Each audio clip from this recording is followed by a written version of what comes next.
Good. And you know I have a virulent anti-short movie stance, so that's how you know I'm telling the truth.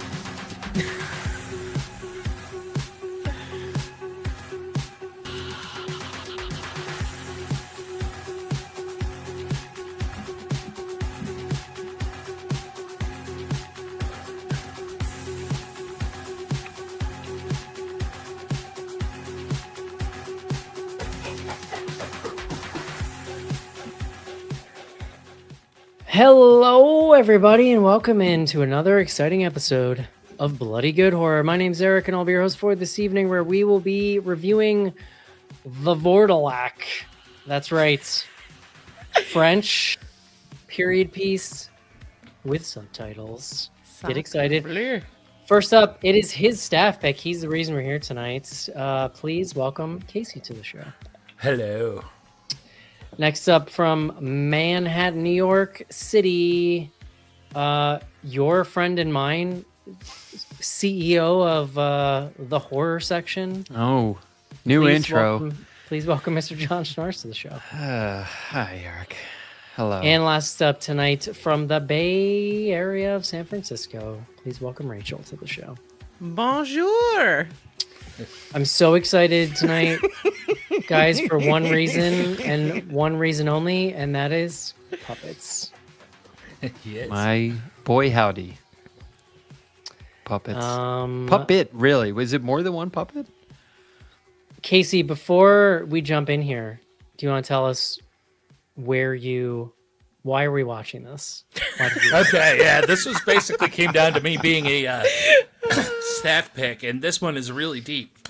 So, like 2 weeks ago when Joe Bob premiered, in between the Phantom of the Opera and the showing of opera that they had on that season premiere, they showed Shudder trailers like they always do, and the Vourdalak came up on the second one. I'd never heard of it before that, but I was really struck by that trailer. By like the colors that were involved in this trailer, and the gothic setting, and it was an old spooky vampire story, and this really screamed Hammer Studios to me more than anything. It looked like an old Hammer movie. So after I got sucked into that trailer and watching it unfold, I was just kind of fascinated by it. So I'd started up on these guys on trying to watch this like 2 weeks ago, but we had just covered that other French movie with the subtitles, and we decided we didn't want to do that back to back. I said no, sir. And No, but then this past fair. week, I was like, "There's no way I was sick. I was like, I can't make it to the theater." So here we are. You lodged a memory. I asked Eric, I'm like, how do you feel about subtitles this week? And he's like, yeah, I'm good. What do you got? You just lodged a memory for me, Casey, because it was a rare night where I actually made it through the first feature on Joe Bob. Yeah. And I usually like watching the trailers in between because it's usually one or two really interesting things.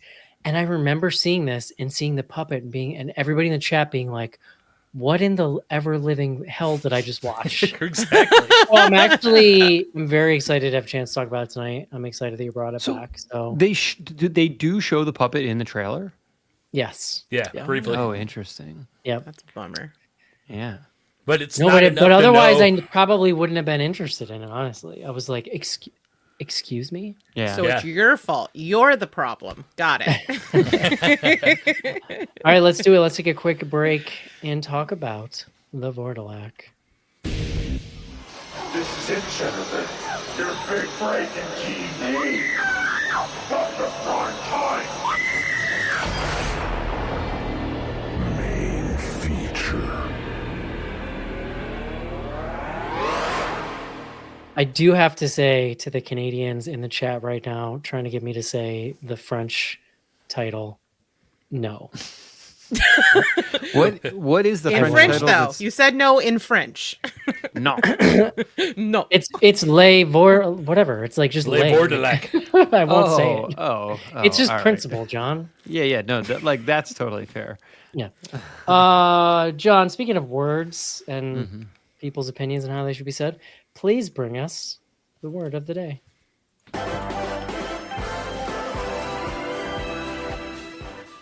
Eric, today's word is ancien régime. Ancien régime. Something We have like multiple that. French speakers in the live audience. I'm going to need a review. of They're that. like grimacing right now. It's fine. I get it. I'm just gonna read from the Wikipedia because this is like a little bit of a cheat. I always heard it pronounced Ancien Regime. Like I always thought it had an L in it, but it's obviously not when you see it written. The Ancien Regime was the political and social system of the Kingdom of France that the French Revolution overturned through its abolition in 1790 of the feudal system of the French nobility, and then in 1792 through its execution of King Louis XVI. I love it. John, Renee says, "Hoo boy, there we go." There it is. So the other reason this is a cheat is, and maybe you all saw this. I was reading the movie. So the movie is based on a book, which they do credit in like at the very beginning of the credits. The book is from 1839. So I don't know like exactly when this is supposed to be taking place. Like if it's I contemporaneous to figured 1839. 1700s. Well, so then Yeah, then 18th century. Yeah, that is sort of like why I went with Ancien Regime. It also like I think if you think about this guy who's coming from court, and we'll get into the plot obviously, but it sets up this like sort of court or Versailles versus the far-flung parts of France, which was like a big part of the revolution and so forth. I saw Marie Antoinette, John. I basically there you got go. it. Yeah. With the eating cake and whatnot. Casey, can you give us a quick rundown of what the Vourdalak is about? Yeah, so we start out, excuse me, in 18th century Eastern Europe, and we come across the French Marquis Jacques Saturnin du Antoine, who is the main character of our story here. He had just been, we come across him as him and his group had just been robbed. He's kind of, you see the remnants of his little party and he's out there on his own and lost. So he's still alive. So he starts making his way and comes across a village trying to find help. The villagers don't want anything to do with strangers. And I should add too, that it comes up a lot in this movie that in this 18th century Far Eastern European areas, the Turks were a big problem for those villages out there. They were getting raided a lot. So lots of distrust in these villages for outsiders. He's looking for a horse and they tell him, we can't help you. We don't want strangers here. But if you go down the road to Gorch's house, he might be able to help you. So we follow along as Jacques makes his way to Gorch's house and he gets there and finds the family and a bit of Gorch's family, which is an odd family in itself, flung out there. There's a brother and sister that are there, and then we find an older brother that comes home later who's actually running the house. And then as we start to watch Jacques and explain his situation and them offering help, etc., we start to pick up on the story that this family has been fighting the Turks, and the dad took off to go fight the Turks, but he told them specifically, if I'm not back within 6 days by sundown or 6 p.m., it's not going to be me. Don't let me in. Well, sure enough, as Jacques gets there, starts flirting with the sister, getting fed and thinking, he's going to get his horse and everything. We come upon the 6th day and Dad doesn't show up in time. So everybody's starting to get nervous. So when Dad does show up is when we're introduced to this marionette. Makes his way into this movie and it starts to hit a historical bent. There's a reason Dad didn't want them to let them back in because he feared that he could have been killed, turned into the Vourdalak. And the rest of the movie is finding out what exactly happened to the dad and what a Vourdalak is. Stupendous, succinct, clear. I love it. Why don't you tell us then, since you've finally seen it now, what'd you think, Mr. Hammer? I like this a lot. So one of the big things that stood out to me at the start of this movie, you get the giant old school oscilloscope logo for the coloring they used on this, and it's completely obvious that was a huge part of this movie, that oscilloscope technique. The colors in this and the look of this movie are amazing.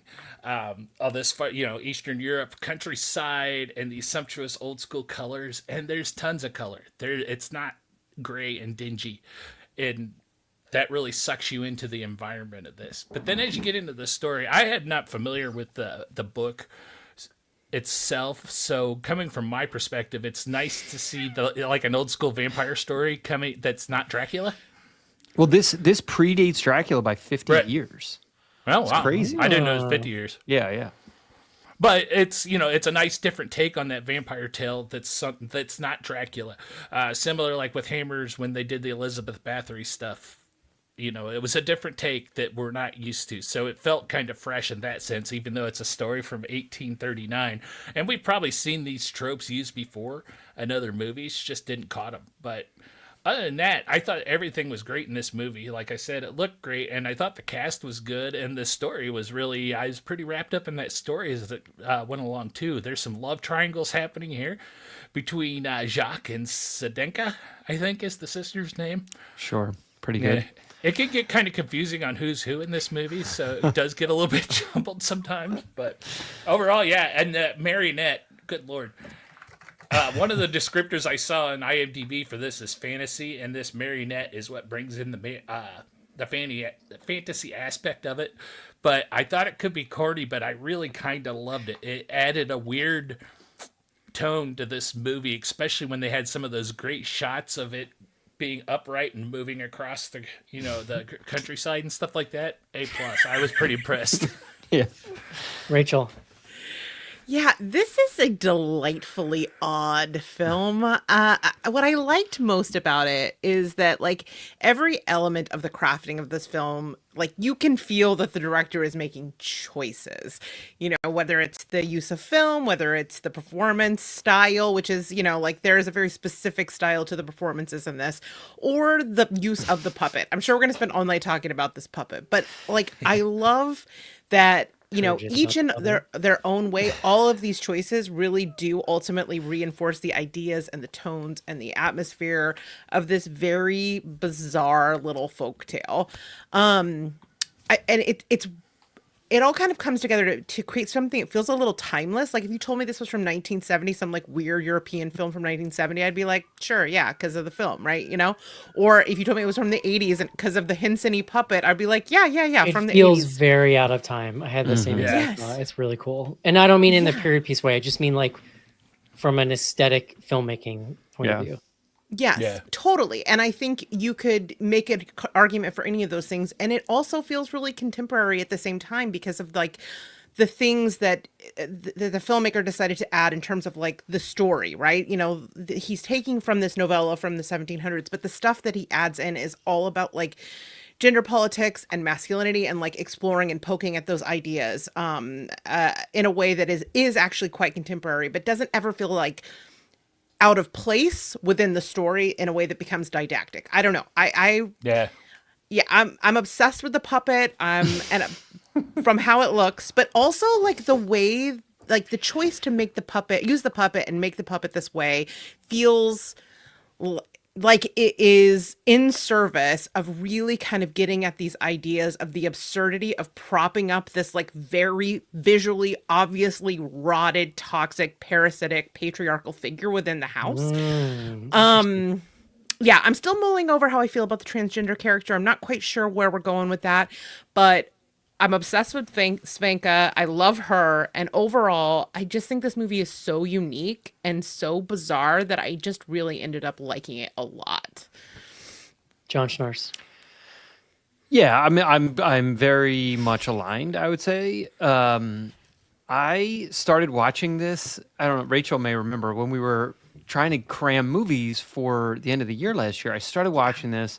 And I had it on for maybe like 15 minutes, and it just like whatever. I was like, you know what? I'm not getting the rest of this movie in, and I like turned it off at that point. It was before you saw the puppet, though. You gotta get to the puppet. I still came into it this time. I thought I knew what this movie was because I had started watching it. But I've never seen the trailer, and that's why I was surprised they showed the puppet in the trailer. But I like start watching it, and I'm just like, yeah, all right. I watched it from the beginning. I didn't like skip to whatever 15 minutes in, and you're just watching along, and then that fucking puppet hits, and it is such a delight. It's such a moment in it. Like it's so rare that you're that taken aback in a movie anymore. And so, yeah, look, like, I totally agree. We talk about it sometimes. Like, this is a movie that feels very confidently directed, which it has to when you are deploying a prop like this puppet. Yeah. I thought the performances were all great. There was a couple of scenes. It might even be the first scene that the puppet's in where they're around the table outside. And I'm just like, these fucking actors are talking to this puppet and they're just like giving it their best. Like, I just thought, I don't know. I thought it works for what they're trying to do. Now, do I think this movie is for everyone? Absolutely not. Like, this is not a movie for the masses necessarily. Weirdos like us. Well, and it's funny to me. I think it would probably divide even weirdos like us, is my guess. Well, probably, but like, it's funny. Like this. So this was on Shudder. That's where I watch. I mean, I think we all watch it on Shudder. I feel like it's not getting any. It's not like in the carousel for Shudder. It's not like I had to like literally search it on Shudder because it was not being served to me in any of the Shudder real estate. Well, it's been out a while though, hasn't it? It only got a U.S. release at like the end of last year, like Q4, right? Like it's like October or something. It wasn't so recent. So yeah, great time. It's also pretty short, which is nice. Nice little brief. Clean 90. Clean 90, very clean. Clean 90. Wonderful. 90 is a good sit. 90 minutes is a good sit. Yes. Well, and especially for a movie like this where there's not a ton of action. It's not that scary, but it's like doing a lot of work with like thematic things. I mean, Rachel, you hit on things much better than I would, but it also great sex scene, just like incredible. Saucy. Okay. Let's put a pin in that though. Done. So many thoughts. Yeah. Many thoughts. Guys, I loved this movie. Like, I absolutely loved it. Yeah. I was even nervous. I didn't before- know which direction you were going to go. I but- mean, John, it's a French film with subtitles. No one would fault risky. you for thinking I'm a well, who knows where I'm landing. lot on of, this thing. as I said in my text to y'all, a lot of harpsichord too. And I'm just like, I Yeah, don't know. the if you're not music into was harpsichord- fantastic. Yeah. Like, listen, prepare to have this be the movie I refer back to for years when I watch other shit with subtitles that I hate and I fall asleep. And I'm like, listen, the Vourdalak had me wrapped. Okay.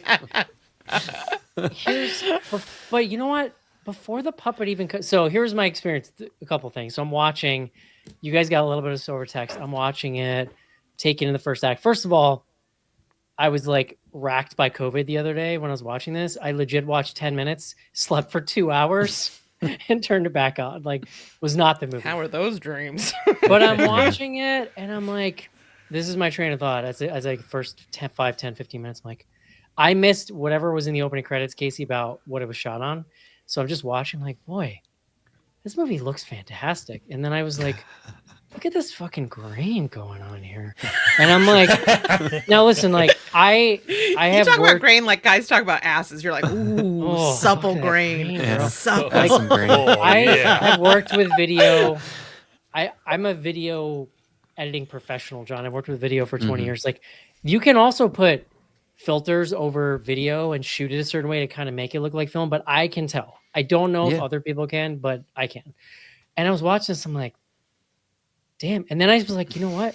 This film has an entire color palette. It's not just fucking blue and orange. And I was like, okay, I'm getting worked up. I paused the movie. I Google what was the Vourdalak shot on, and up pops up this thing that was like, this thing was shot in super 16 millimeter. And I was like, hot damn. All right, let's do this. Strap in. We're going. But truly, it makes such a difference. It is such a perfect choice. Shooting a period piece, going with this naturalistic light. It reminded me of the way people talk about Barry Lyndon and like the way how like that was all shot with candlelight, and Kubrick invented like these processes to shoot it so that it could be like as naturalistic as possible. It looks so good, very like naturalistically lit. The cast is just incredible, top to bottom. And the guy who really steals it for me is the lead, the I guess the male lead, like this little fancy boy from the court. Oh, yeah. And what He's it great. is it's like he is a brilliant physical actor. And like you don't even learn that much about his character, but just from his like mannerisms, you pick up all these different things about him, right? Like he is immature, he's kind of stubborn. He is like entitled. Like we see the entitlement when he's kind of throwing himself at her in the early scene, and then he's sort of like, oh, you're just like, oh, the girl, blah blah blah, right? He's like afraid, he's kind of cowardly. It's just like this whole kaleidoscope of character traits that you almost entirely get just from his physical performance. I loved watching this guy. He's so good. I agree with Rachel. I love the witchy sister.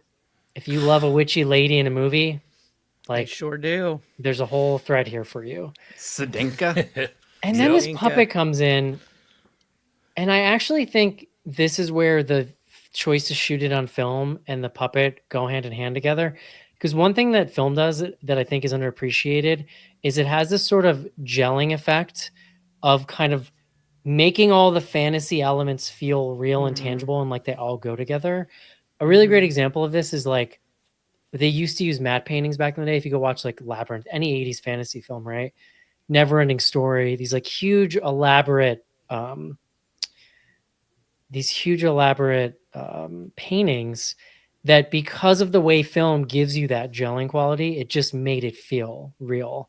I don't think that stuff works on digital unless you're fudging it with digital effects in the background. Yeah, with, like, you got to do CG. after stuff. Because you can just see it. You get, in fact, you get Blu-rays that are like too clear of those old fantasy movies, and it fucking ruins the whole thing, right? Yeah. So 100%. I actually think the choice to shoot on film with this puppet is brilliant. The scene it shows up is brilliant. It gives it this other. First of all, the puppet is creepy. It's also kind of funny, but not in a way that Yeah. ruins it. It's incredibly memorable. What it does is it allows the character, without using any computer stuff, to be deathly skinny and look like a ghoul, look very ghoulish, sort of. I love the just like gaunt face and the teeth, and the voice they chose. Absolutely director. perfect. Okay, the voice is perfect for it. And so the rest of it, the way it plays out, it's moody, it's creepy, it's very interesting. Rachel, like I like some of these things you're saying. This is the smart stuff I don't bring to the table. I have one complaint. That's it. Everyone who got turned should have turned into a puppet. Oh, Yeah. Yeah. I would have Would've been been- beside myself right Yeah. now, Oh, yeah. even more if that had happened. Like, I want the next scene, I want a puppet version of that person. And then, so at the end, it's only him and all puppets. That would Well, be pretty cool. so here's I a also have no question. self-restraint, John, so take that. No, as but you will, so but- was the dad? He only became the Vourdalak, like, because the whole thing. He goes away to war, right? He goes to like fight the Turks, I think, which is somewhat whatever. Or they go to like run off some raiders or something. It's Yeah, like yeah, a and- smaller kind of skirmish. But like, how seriously you're even supposed to take that? Because he like goes on his own. He's by himself. Like maybe he's Yeah. meeting up with other people. I don't know. But so he disappeared. My whole thing was, was he already the Vourdalak, or like was he, or did he really just become? I You sense think like he just something got him became out in the woods, and Yeah, he and began. because it's also interesting, like this guy, our main character, his party gets taken out. We never really get any more information about that. Yeah. I mean, it No. could have just been war stuff, right? But I thought that was interesting. Well, the closest we got is him running around his destroyed cart, yelling, "Was it the Turks? Was it the Turks?" But that was where, like, for a big chunk of this, I was kind of thinking about it as like more allegorical about the court and Yeah. the sort of like like the reason the French Revolution happened is like the like ancien regime like fell apart. Like it was like it kind of like got what's happening to the U.S. right now is happening to them in the 1790s. So, but I like was having dark thoughts about this. Really, it like collapsed under its own weight. And so I was sort of thinking about this movie as like an allegory, and the Vourdalak is like but you've got this guy from the court who's in the best part. And Eric, I don't think you mentioned his fucking makeup. I loved it. Like the first time you see him and he's in the powdered face, it's just, Yeah. he's a delight. the powdered makeup is wild, and right, it makes him feel, even just aside from his affectations in the dress, he's so, So out of fancy. place. So He's so out of fancy. place though Yeah. with these people, and then he adds the writers, like they have his character add this great color to where he talks about like women in the court never walk long distances. They just hire a carriage to carry them around or whatever. Like those little details, so good at drawing just the Which, distinction. yeah, Well, which is great for the classism of it. Yeah, well, and that was like the contrast, right? Because then he arrives at this house where you have this family that's living kind of out in the middle of nowhere, and they're sort of whatever, they're having to like make it on their own. And so the woman Sedenka that he's immediately smitten with, she's like much more self-possessed than other women that he's used to dealing with in the court, and like that's where that draws. There's like things we're supposed to draw And there. their whole thing is great to watch. Ultimately, though, the movie is more about the family and familial. I mean, to Rachel's point, like the familial structures, and that's. But I guess they're all intertwined, right? Because there's a paternalism in society that is rotten, or what have you. I don't know. That's one of the most powerful scenes to me, because I think, like, yes, the puppet, sorry, brings a little bit of silliness to the affair, but like, it still manages to be incredibly dark. This scene where he kills the kid, and then the kid comes back, and the mother is basically like, she knows the kid's gonna kill her and turn her into a ghoul, and she doesn't care because she just doesn't want to be separated from her son. That whole monologue she gives, and he's watching kind of from like the dungeony area. Man, that scene was so well done. Agree. Yeah. How funny do we think the movie is supposed to be? Because I found it quite amusing. Yeah, I think it's I thought supposed so to too. be amusing. Like I don't know that I ever laughed out loud, but there were many a moment where I was like, There were, like, that's very knee-slapping clever. moments. Yeah. Lots of I would say it was chuckles. amusing. Yeah. Yeah, that's interesting. Like the puppet is undeniably silly in a really fun way, but but it was also so dark. And then when I was Googling it, it was like horror drama comedy or something, and I was like, comedy is interesting. Although I didn't Well, pick up the comedy in your movie either, Rachel. Maybe I'm off. You're, Yeah. you're As I think gauged. about it, Winter, though, you'll be fine.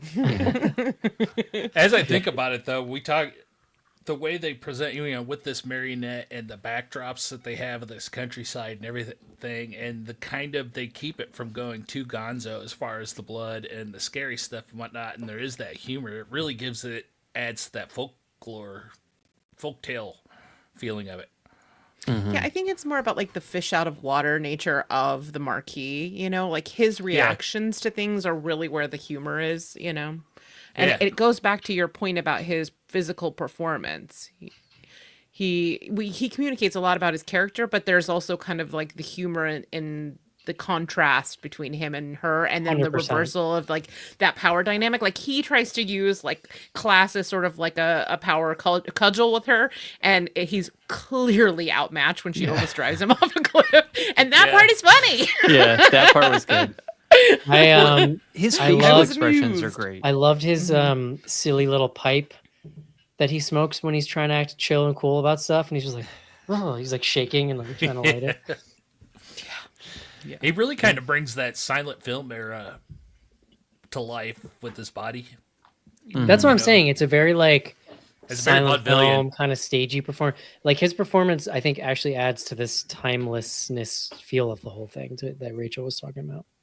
I think it would make a really interesting double feature with something like V, because I think there's a lot of that Soviet horror film. Have you seen that? I don't think. Oh, really? It's like I'm surprised, Casey, you haven't seen it. You've probably seen clips of it. There's like a woman flying around inside a room. There's a lot of shared DNA between these two films. You know what I thought of, and it sounds insane. I thought of Subspecies. I can Wow. see that a Sort little of bit. like Sure. cheesy '90s shot on film kind of romance vampire movies. Lots of made under $20 castles and shit. 'Cause Probably they had much castles easier. in If I those, went didn't back they? to watch it, probably much cornier Yeah. than this is. But I remember really liking that movie.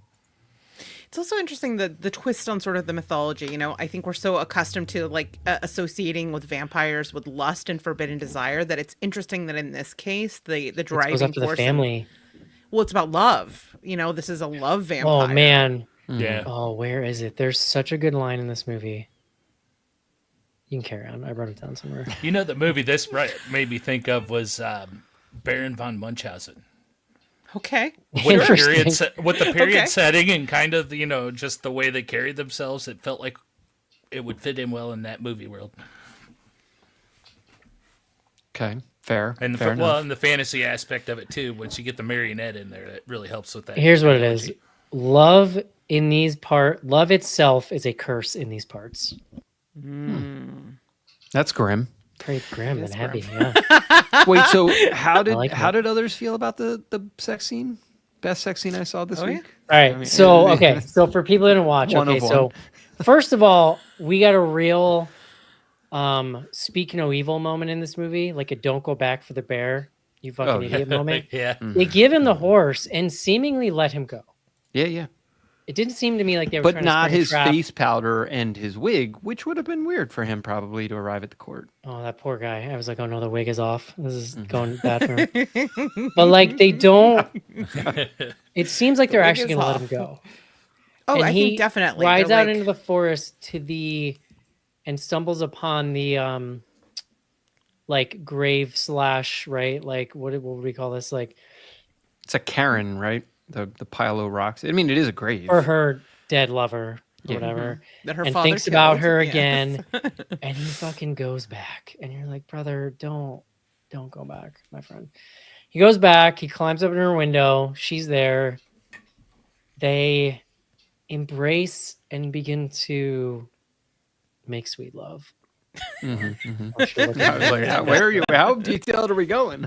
And it's pretty saucy. Like it's I was into it. And then he looks over in the mirror and he catches the puppet's arm. Yeah. And it lingers. And I turned and said, did he fuck the puppet? Like, was this all an illusion or did he fuck? That's the only thing I care about in this. Like, did he? Yeah, I think he fucked the puppet. And I he's think been he bit. did. Yeah, and he's been bit and he doesn't know. Yeah. I mean, Well, it there brings was- up questions That about was like one of the more jaw-dropping moments in a film that I've had. in a pants long dropping, time. jaw dropping. Yeah, sure. Well, they lingered on that shot after we saw the arm with the I love it as a little Vourdalak bit of was like talking to him. Yeah. I love it as a little bit of like a nod to The Shining, to the bathroom scene in The Shining. Oh, Sure. Yeah. okay. Sure. You know, I like do- you think it's like a sexy lady, and then you look down and it's like an old corpse. It's not great. Same kind of deal, you know? Mm-hmm. Yeah. No, it's not, John. Oh, it's definitely something you'd expect to see in an Evil Dead movie. I mean, that the bony arm, and then he looks at it, it's like smiling at him, and I'm like, oh god, Yeah. no. But what do you think it's? I But mean, there is something going on here, like the incestuousness of it all is what's sticking out to me. Although they're Well, not. Where are Totally you going, agree. Rachel? Where were you going? Well, I mean, if we understand the motivation behind the Vourdalak and the things that he says to him, where does it recontextualize the dynamic that he has with this, Gorcha? Because he says, like, if you go back and you watch, there's like a lot of him being like, calling him handsome and being like, you're afraid of my freedom. Those kinds of things feel recontextualized by the end where he has selected him as a victim and he says the things he says to him in the bed. And I was wondering if this is where I'm saying, like, I feel like I'm still processing some of the stuff around like queerness and gender, and like specifically the fact that there's the inclusion of a trans character. Where did you guys land on that? Did that strike you? Did it speak to you? I'm What is the line he curious. says to him again? Because he said the Vourdalak says some very interesting shit didn't to write him it down. after the reveal. But he speaks to him like it feels like the way you speak to a lover. Like it isn't. Yeah. Yeah. It isn't. It felt like pillow It isn't. talk. He's not twirling his non-existent mustache. It feels like Yeah. pillow talk in a way that was unexpected. And I'm just trying to understand. Like it feels again. There's so much intentionality in all the choices that are made in this film. How does that sort of like go into the larger context of what this movie is talking about? Because I will say this movie doesn't. I was wondering how you feel about it because it's not a fan of men. This film is. It's pretty hard on the gentlemen, each and every one of them. So Yeah. I don't know. I'm We're all curious where very you guys thick. landed. We're very thick-skinned, Rachel. Men, you may not have noticed recently. Oh but- yes, I've never met a fragile at all. thin-skinned man.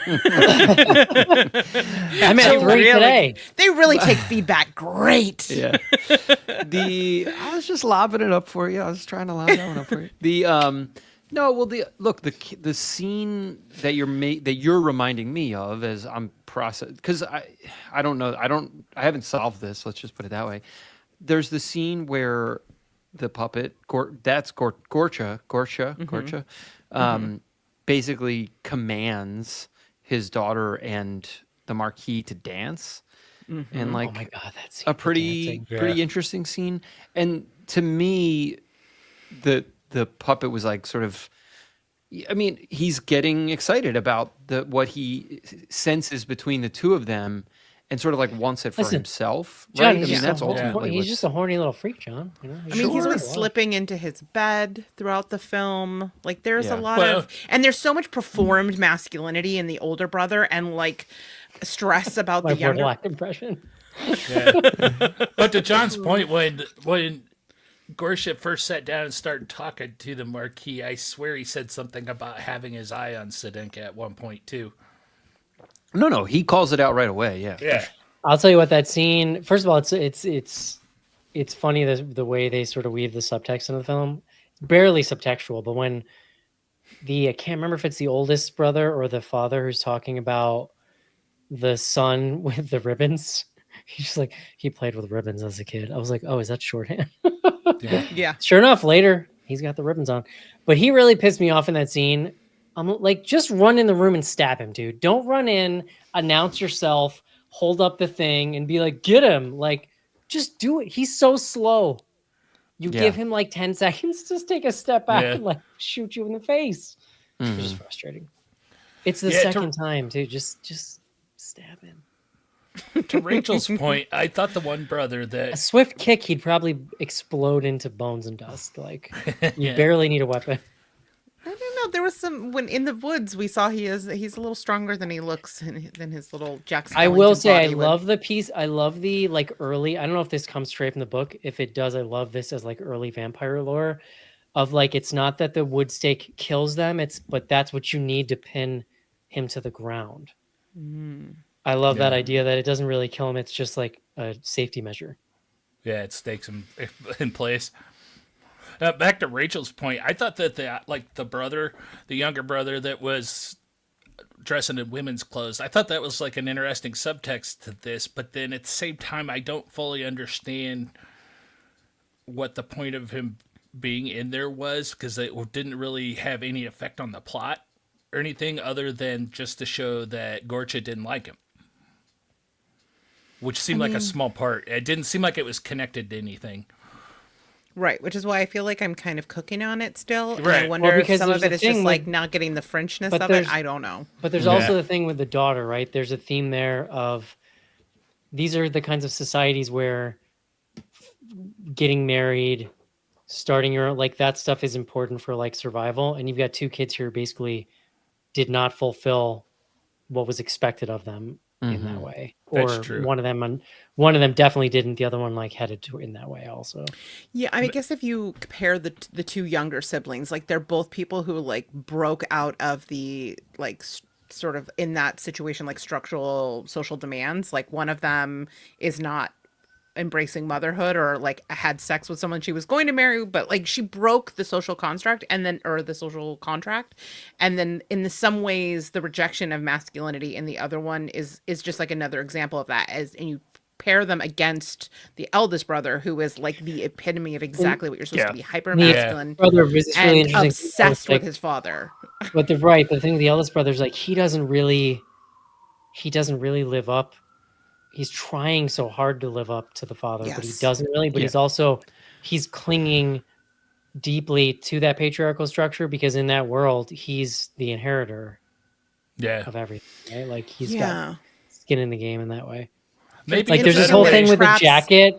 Like he's wearing the jacket, and they're like, "You don't. That's not even yours." Yeah. And then the grandfather or the father just put it on him Mhm. later. Well, he Yeah. like weaponizes Love- that need for acceptance. Right. I loved watching and that this- puppet put that fucking jacket on that guy. I swear to God. Maybe the better way to express my thought is that younger brother we didn't get as much background to his story as we did of the sister, so it's a little bit harder to understand his character. Is where it fits in with that patriarchy stuff and whatnot. I mean, other than like, the obvious. I get it's someone who's like trans in a society in a time where that like doesn't even really exist. I mean, exists, but like the language for it doesn't exist. But I guess I'm trying to understand what the film is trying to like say about it. I Right. feel like I think we're getting there. I feel like we're starting to like scratch at what's happening. I guess the funny thing then, in the context, like with those two characters, like she's clearly the hero to the extent there's she wins the movie. Maybe she's not the hero. I don't know. She's our final girl. Yeah, she's the final girl for sure. I got a question about her at the ending too after this. But the younger brother does not. He's not the winner in the same. He's not granted the same level of acclaim that she is, and so they're both maybe, if we put them on equal footing for what they say about, I don't know, their rejection of social norms, like. That's a good point. You could see see it as the family views him as lesser, so there's not as much to be known about him as well. Also, this is all subjective through the Marquis's eyes, and he don't care about the younger Right. sibling. That's You know true, what I too. mean? He doesn't give a Like shit. we know about her because that is who we know about her. We don't know much about the elder sibling either. Like there are two characters that are like our subjective view cares about, and it's I can't say the name. My mouth won't do it. The daughter and the dad. Like those are the two people that he is focused on. So they kind of That's like a good fall off point. the periphery. I didn't think about it in that fashion. That makes sense. All right, y'all. The Vourdalak. We're done. No, I mean you guys keep going. I'm No, done, no, but that's fine. it's fine. Casey, would you recommend this? Absolutely. John, Yes. Rachel. Yeah, I really like this. I'm a hard yes. Yeah. Wild. Nice. I'm is I'm I'm flabbergasted. 4 for 4. Well, Well, when I happy started to... getting eggplant emoji texts while you were watching it, I was like, I think we're good. I think we're good. In fact, I want everyone to know what I texted when it was over was that's what Nosferatu should have been. Yeah. I was wondering if you were gonna flag that. I would watch the shit It's over a hot take. Nosferatu every day. Now imagine that puppet with a mustache. There you go. Ruins And a it. dong. Ruins it. All right, let's take a quick break and do some fan mail.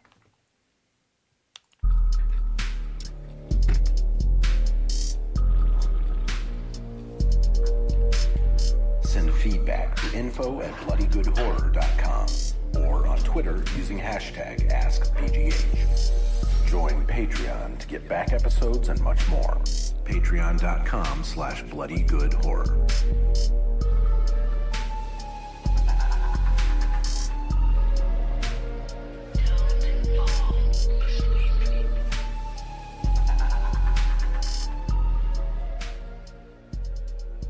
And we're back. I had to get up and get some Tums, guys. Tummy. Oh, buddy. I'm a mess, I swear. All right, we got some just hop in YouTube chat tonight. Let's see. What do we got here? First of all, everybody thought we were gonna hate it, so there you go. Wow. Twist. Twist. Everybody liked Casey's synopsis. That's what I'm looking Yay. for. Of course. You guys will know when I read it. Liz, I thought Eric was gonna be the dissenter. So did I. You can't pin down Eric, all right? Until he started Most watching. unpredictable person on the show. That's not the first time I've been told that today, Rachel. Today. on my puppet idea, John, Schnorrs needs to hire Eric immediately with ideas like that. I can't argue with the man. Yeah. Renee, the French love being mildly amusing. I'll have you know, Renee, I'm 25% French Canadian, so The name is Chateau. Hello. that's right. I find myself mildly amusing. Someone has to.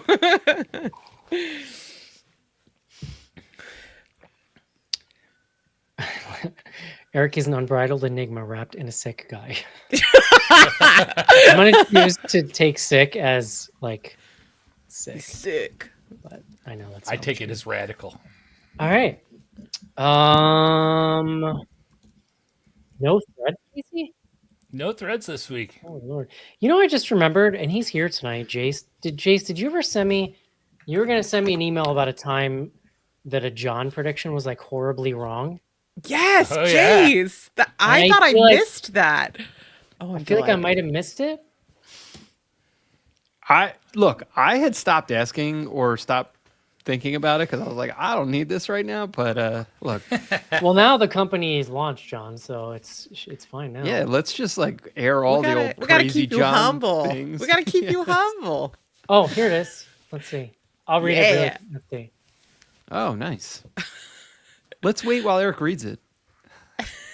How's everyone else doing? Doing great. Doing good. Hello, my name is Jace.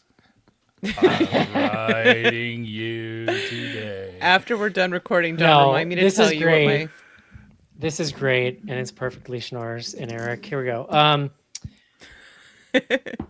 Follow-up email last week when I mentioned argument from Schnorrs in an old episode that had aged terribly.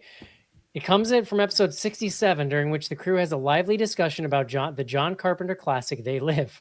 At the very end of the discussion, Eric brings up the themes are still relevant in the present, early 2009, by replacing the aliens with a group of Fortune 500 CEOs, who Eric feels are responsible for the recent financial crisis. And Schnorr's response by soundly mocking Eric for the ridiculous idea that somehow a small group of CEOs are actively trying to...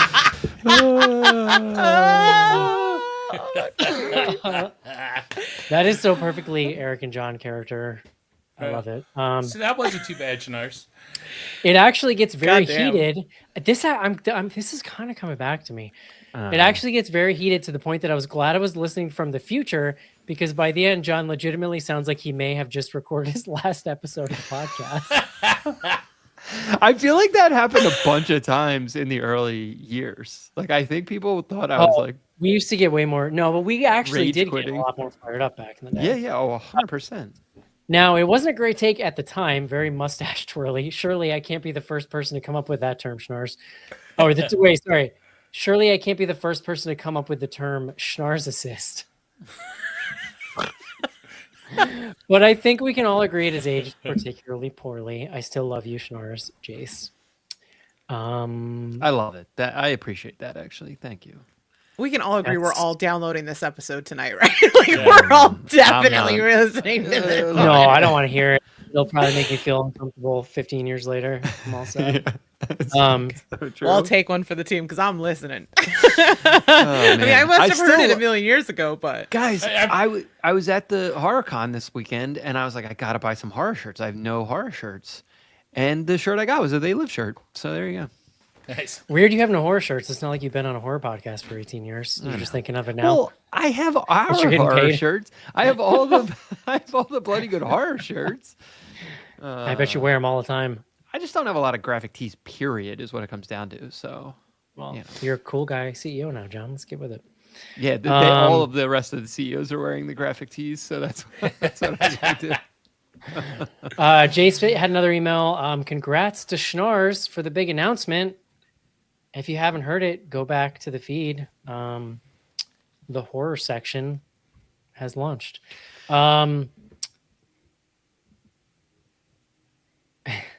It does explain why my email I sent the last 2 weeks about Eric criticizing CEOs and John defending them wasn't read. Man, what's next? It would have been better last week, honestly. If you think Eric is filtering that shit because of anything, you're like, no, yeah, come on. But I'm excited for you, even though the timing ruined a very funny email, just in my own opinion. I want to let Schnars know that seeing as we are just about to start the madness of March, nothing he says or does will ever make me not hate Duke. So maybe he could turn down the charming so I don't have to feel bad about that. Anyway, my question about the Vourdalak is, can anyone think of a less vampire-looking vampire? I love the creature design, but them chompers look better suited for grazing than puncturing. Cheers. I kind of love that. that's why I the was into bites it. were like, Gnarly. yeah, they that, were worse. That bite in the neck had like gristle and stuff hanging out. I was impressed. Ugh, it was worse. I'd rather get a Really fang. quick on Duke. I feel like what's happening right now with wow, fuck, the HBO show I'm completely blanking on. White Lotus. Is anyone else watching White Lotus? Just me. There's like like the family that everyone hates because they're like D-bags. The dad and the D-bag son, Patrick Schwarzenegger, both went to Duke. It's like the whole point of their character is that they went to Duke. And in You know the what? most somewhat of a spoiler alert, but in the most recent episode, the dad basically like goes to commit suicide, putting a gun to his head, and is wearing a fucking Duke T-shirt the whole time. It's Incredible. crazy. Mike White has it out for you. I have It's been like no holds I have been barred against looking- Duke. It's crazy. I have been looking for an excuse to clock into the third season, and now It's I'm like, so "All right." good. If I we mean, were actually, laughing There's too, no John. bad So associations with Wharton School of Business, so you're good. speaking, well, Yeah. I was laughing at. Never we had any posted this bad clip- alumni. We posted this clip on our socials of Eli at the convention talking about BGH, and he's talking about you, and he talks about being a Wharton grad. I'm like, Wharton? You mean, Yeah. dude, what does that mean? I didn't even know. I've been so focused on Duke for 20 years and breaking your balls about it. I didn't even know you went somewhere else. I had the exact same reaction. I was like, what? That must mean more to people who actually know business, Casey. I was literally doing the show while I was attending Wharton. Like it was a thing that was happening. It's such a missed opportunity for us over the years with how we built up the Schnars character to know that he went to a school with certain alumni. No wonder he was so defensive on that live episode. He was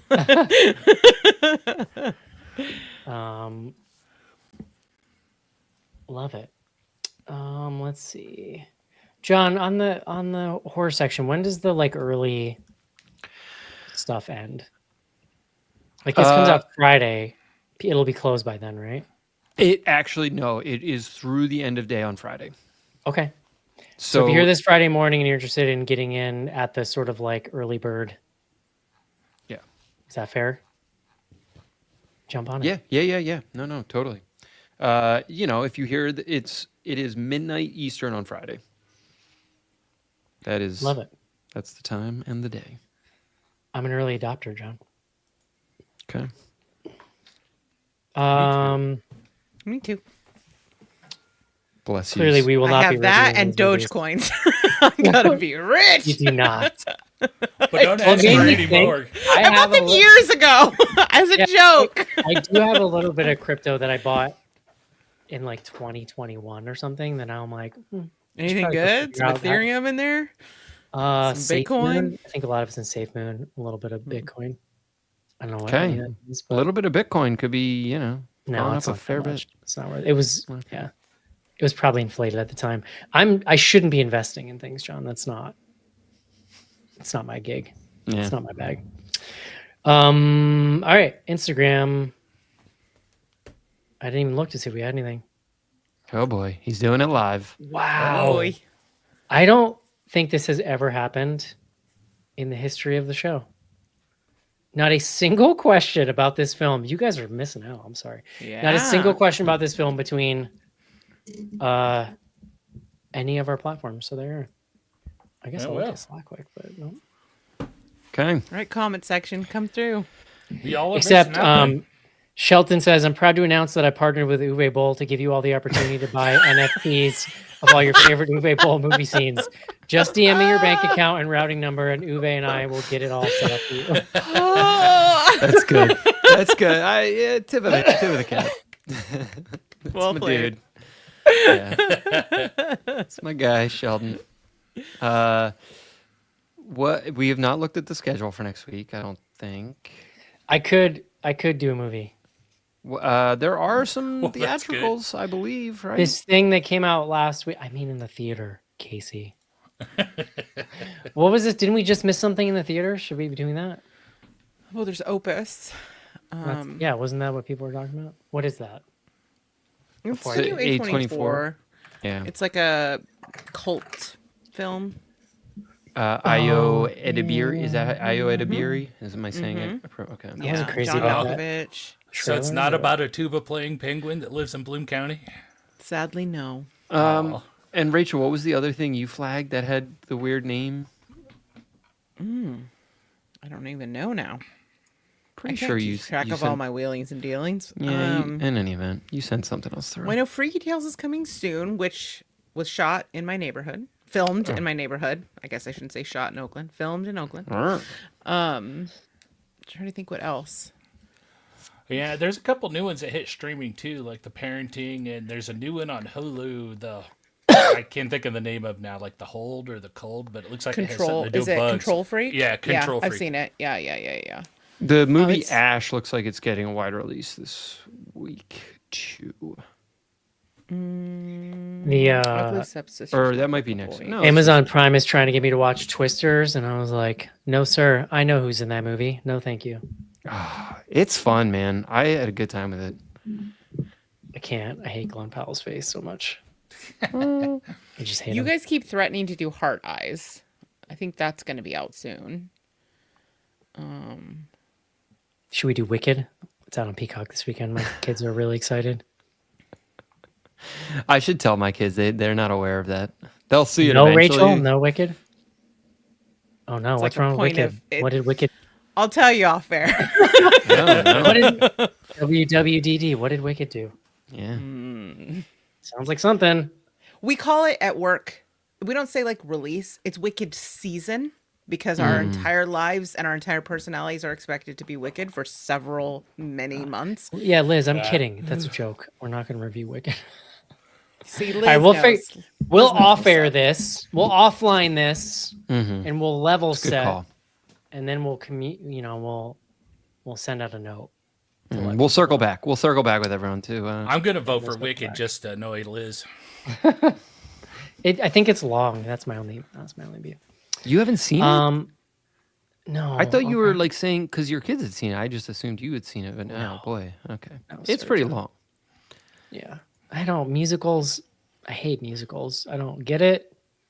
I don't like it. I don't like musicals either. No, I liked I'm all Buffy the set. musical. That's about it. So weird. It's like the one. That's the one you picked. You're just like, yeah, Buffy the musical. Anytime I hate watching a South- musical, anytime watching a musical, I'm just like, hear me out. What if no one was singing though, and this was just a movie? There you go. I hate All right. South Worse is when they Pacific. like sing talk. I'm like, get Yeah. I hate South Just Pacific, chatting. but otherwise I'm pretty musical friendly. Cannibal Mukbang comes out next week. I assume that's on everybody's radar. Speaking of our John, you did in our pre-show discussion where I actually presented and we watched the teaser for the Toxic Avenger remake, which kind of looks like butt. Right But up your alley, Schnars.